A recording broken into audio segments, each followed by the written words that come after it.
Good morning, I'm Clinton Griffiths. Millions of tons of grain is stuck inside Ukraine waiting to be exported.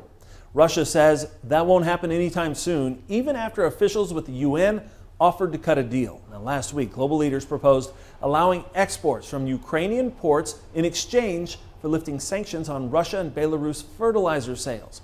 The goal? Lower world food prices amid rising supply shortages. Now, late last week, Russia dismissed those requests. Moscow's ambassador telling the UN Security Council that rising prices are the result of Western sanctions on Russia.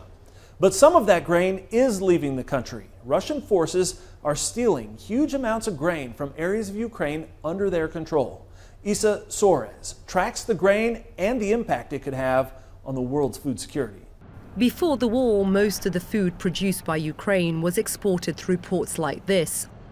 Now these key trading docks have ground to a halt, blockaded by Russia, who, according to Ukraine's defense ministry, has also pilfered an estimated 400,000 tons of grain from Ukrainian farmers in Russian-occupied territory.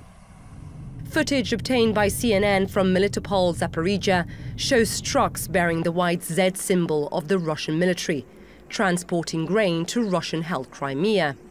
An act that President Zelensky's administration is calling food terrorism. This is not just a strike at Ukraine. Without our agrarian export, dozens of countries in various regions of the world have found themselves on the brink of food deficit.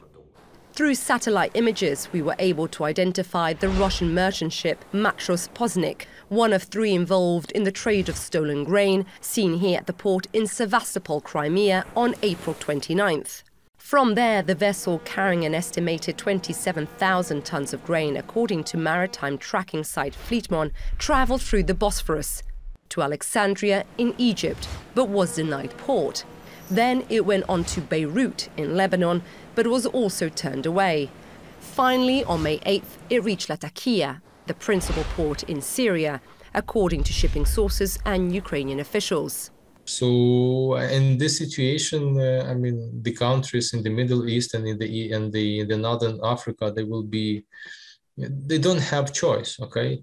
And they will import wheat from anywhere from where it's possible. So I think this is really state-supported theft of Ukrainian assets, of Ukrainian grain. For Russia, stealing wheat and other grains during the war could prove lucrative. The price of wheat has skyrocketed so far this year, more than 60% or so, spiking after the war started on February 24th.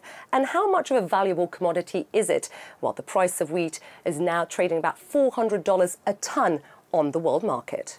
As supplies run low and as prices continue to rise, there are fears the war is pushing the world to the brink of a food crisis, with the German foreign minister calling Russia's actions a deliberate war of grains.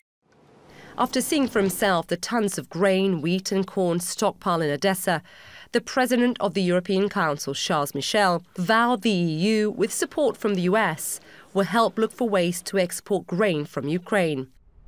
Some of it is already being shipped from ports in neighbouring Romania, but still only a fraction of Ukraine's total production.